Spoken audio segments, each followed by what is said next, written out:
Hello বন্ধুরা, কেমন আছো? আজকে চলে এসেছি একটা ছোট্ট রেসিপি নিয়ে। কি রেসিপি?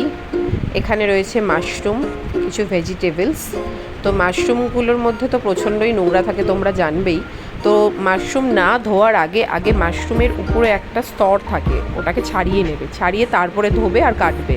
নাহলে ধোয়ার পর কাটলে ওই স্তরটা বার করা যায় না, ওটাও গলে যায়। আর ছিল কিছু পনির, কিউব কিউব করে কেটে নিয়েছি। ভেজিটেবলসগুলোকেও কিউব কিউব করে কেটে নিয়েছি। ভেজিটেবলস বলতে একটু টমেটো, অনিয়ন আর ক্যাপসিকাম, আর কিছু ভেজিটেবলস দিইনি। তোমরা চাইলে আরও কিছু দিতে পারো, কিন্তু যেহেতু আমার কাছে এখানে পনির আর মাশরুম ছিল, তাই আমি বেশি ভেজিটেবলস দিইনি। বেশি ভেজিটেবলস দিলে ওগুলো আর মুখে পড়ে না আর কি। তোমরা এখানে চিকেনও দিতে পারো, আমার নিরামিষ ছিল তাই আমি চিকেন এখানে দিইনি।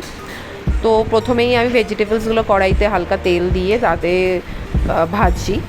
একটু যখন নরম হয়ে আসবে সেখানে আমি মাশরুমগুলো প্রথমে ছেড়ে দেবো। মাশরুমগুলো তো একটু শক্ত, পনির ভাজতে বেশিক্ষণ টাইম লাগে না।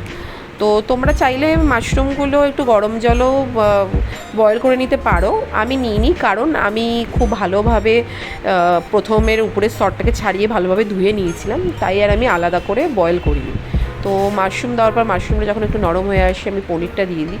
তো একটু জল ছাড়ছিল সবগুলো থেকে। সেটা যখন শুকিয়ে আসে আমি সেখানে নুন, একটু হলুদ আর সয়া সস, টমেটো সস আর ভিনিগার এই দিয়ে একটু ভাজা ভাজা করেছি। তো ভাজা ভাজা করেই এটা সন্ধ্যের টিফিন হিসাবে খেয়ে নিচ্ছি।